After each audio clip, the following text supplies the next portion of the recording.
Good morning. I'm here again. Uh, right now, I'm just feeling as though I need to talk because so many of us are hurting. I'm not the greatest speaker. I write way better than I actually speak. I've noticed when I've been going back over what I've recorded myself doing. But the thing I do is I do not go back over and redo what I say or anything like that. I don't watch it until after I've already posted it, actually, just so that nothing about anything that I'm saying is fake or rehearsed. That's something that we all need to get comfortable with, is with who we are and how we are, and we can make improvements after we've done something, but not to make it where as though it's fake. A lot of our pain is in what we hide behind. But this morning, I just want you to know that for all of us that are hurting or have been hurting or are dealing with hurt and trying to get past it and in the healing process, and, a person like me who had got away from God, knowing that there was a God, but not having much faith in him, and then totally turning against Jesus, not believing in Jesus at all. And now, with me contemplating death by suicide and God just putting the right people in place and also allowing the other people and things to make me feel and be able to excavate everything that was inside of me, to the point where as though I felt there was nowhere else to go but to death until God revealed himself to me. And this is a personal relationship, nothing that no one could teach me, but I just had to be introduced again, to open up to him, kind of like Saul. It was Saul first before he became Paul. Just wasn't open to a lot of it because of what was going on in the world and with me and for, like most of my life. But I just want to open this segment up with out of the New Century Version Bible, Matthew 9, verse 12. When Jesus heard them, he said, "It is not the healthy people who need a doctor, but the sick." This resonates with me today, because the first thing that we have to do when we're in a place of destitution, we have to admit, if not only to ourselves, that we are there. We are destitute. We are failing ourselves. We are not loving ourselves. We have things we have to change within ourselves before we can even begin to focus on the things that's outside of ourselves. Because otherwise, if we're only focusing on the things that are outside of ourselves, we can't move forward because we haven't dealt with what was internally in us, so that our perspective or our views and all of that good stuff can change for a better us. With this whole deliverance of me, it was a lesson that I had to learn, and it was basically that I had to break free from the pieces of me that were saying that I was less than. I was killing myself, being felt as though everything that was happening to me was karma for anything that I've done. And then saying, well, karma's not happening to this person because of what I see this other person doing. I don't know their life. I'm not in their life. I can't be their life. I cannot change those that have hurt me. I cannot, do any of that. But for those that I have hurt, I can be the person that comes and says, hey, I can be that person that I want these others to be and say, hey, I'm sorry that I hurt you. I can't change that, but what is it that I can do today, whether it's just a one-time thing or ongoing thing. What can I do today to alleviate some of that hurt? I have 6 children, and I know in some way, somewhere along the line in their lives, at one point, I have hurt them. Nobody can say you haven't hurt an individual at some point. Somebody that's constantly in your life, not some person that you see every now and then, or, a one-time thing. Okay, those people are different. But someone that you're a daily part of their life, there is at some point that some type of hurt has happened.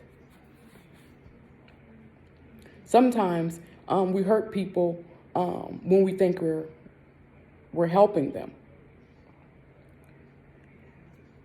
I don't know everything that my kids feel about me, or, how I made them feel at certain points. I don't know every aspect of that. But what I want them to know is that through every aspect, I've always wanted the best for all of you. I always wanted you guys to have better than me, more than me, all of that.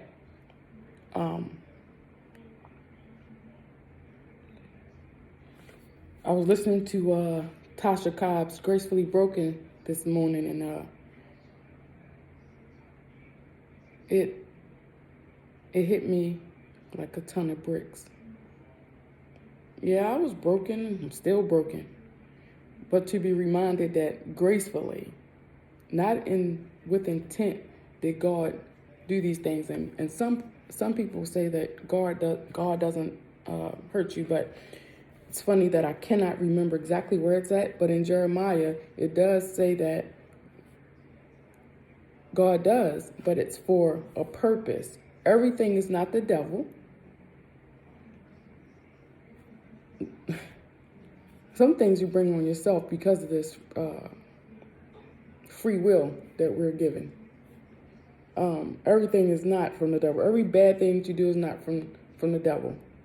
It's from you. It's just like those that hurt me as a kid. That was a choice they made. And then a few of them, it became a decision because it was multiple times. It wasn't just once. It was over and over and over. So this was something that carnally satisfied them. It didn't matter how it hurt someone else, or how it affected someone else, or, that you took someone else's choice from them. But us as the victims of this need to realize that doesn't say that we are bad people, that we are dirty, that we are unclean. It says more about the abuser, that they need some cleansing, some help. They are the ones that are dirty. They did it.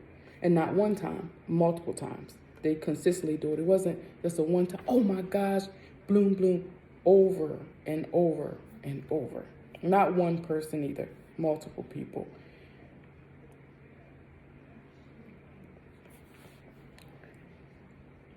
So when we, as victims, blame ourselves, we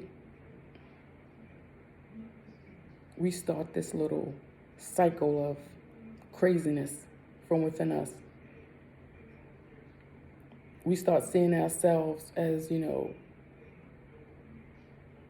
not good or not worthy. You're worthy. Even the abuser, when I read this Bible, another part that used to knock me, even they are worthy of grace and all that good stuff through repenting. But the thing is, you can't keep repeating those same things.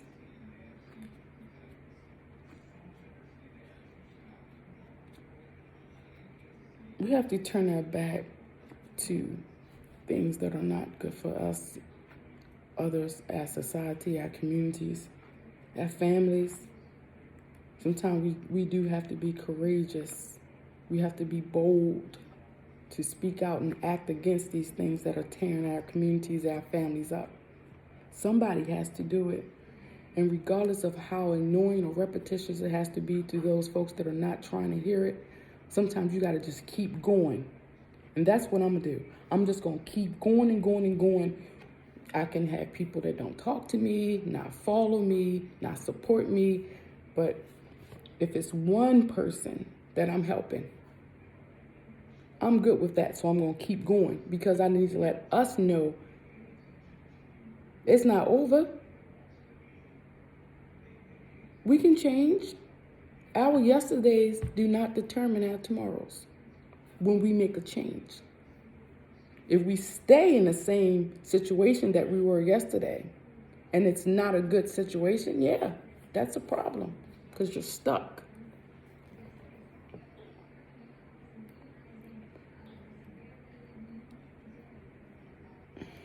We can do this, guys. We need to break these curses because that's what they are. When it's something bad and it's over and over and over, it's a curse no matter what it is. If it's something that happens this generation, next generation, generation before, the generation before that, it's a curse. And sometimes it's just one person that it happens to. It'll happen to 1,000 others, 50 others in your family, but that one person becomes the vessel. And if they apt to it, if they built for it, they put on that armor of God and then start saying, hey, whatever comes at me, as long as it's because I'm doing something God's will, in God's will, I'm going to be all right. But if you're doing something and it's not in God's will, it's for your own personal gratification, gain of something, for likes, for looks, for anything like that, is not good. What I'm doing right now on a daily basis, and I'm praying to God every day that I don't get off of this, because that's one thing I'm not consistent, especially when I don't have the backing. That's how I do even with my weight. If someone's there drilling me, backing me, I'm getting the happiness from the people, the ones that I want, not just random people. I be wanting like my family, my husband, my closest friends. I used to be like needing them to like pump me up, and as soon as they fell off, I would fall off. I've been inconsistent without the hooray. I'm not there no more. My hooray is coming from inside me. Like, it's just like right now.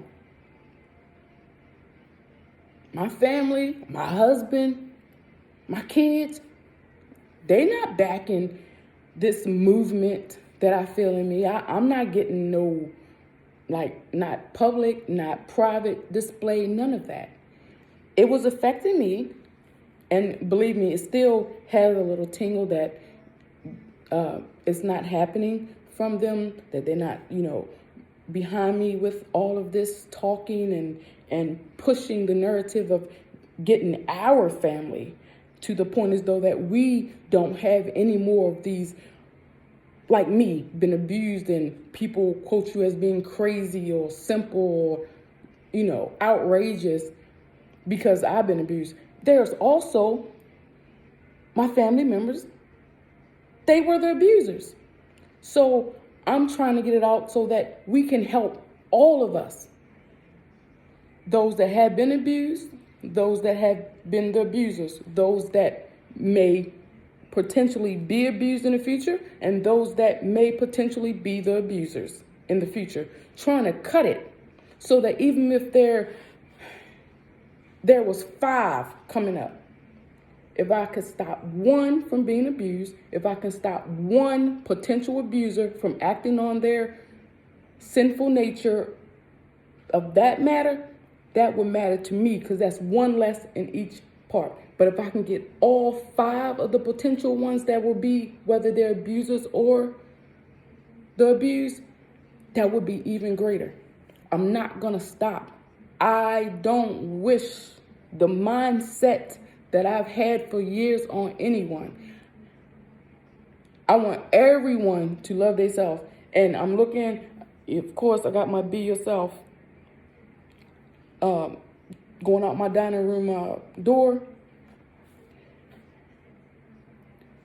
Since I started doing that Be Yourself movement, now I'm in a Be Your Better Self. You have to. Because sometimes when you being yourself, you're not a good person.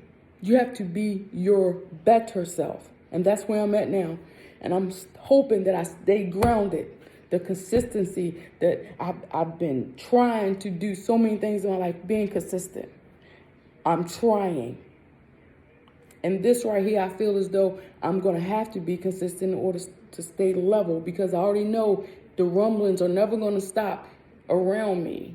So I have to be internally prepared to stay level, to think, to process things before I spaz out. Because when I'm hurt, I spaz. Because of all the time that my hurt stayed in me, that by the time it came out, every time I hurt, I spaz.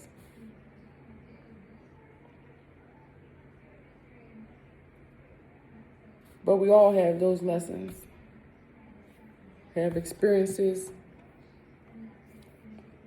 And when I'm doing this, I'm just not speaking to those of us that have been sexually abused or know of people that have been sexually abused. I'm talking to everyone that has some type of trauma. Find a way to overcome your trauma. But thus far, in this whole journey, even in times before when I was dealing with this, when I turned to the Lord, things became more manageable. But when I turned my back and I tried to carry it all on my own, it hasn't turned out very well. I've said it before.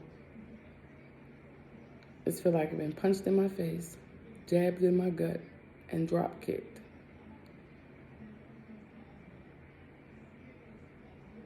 But we can make it, because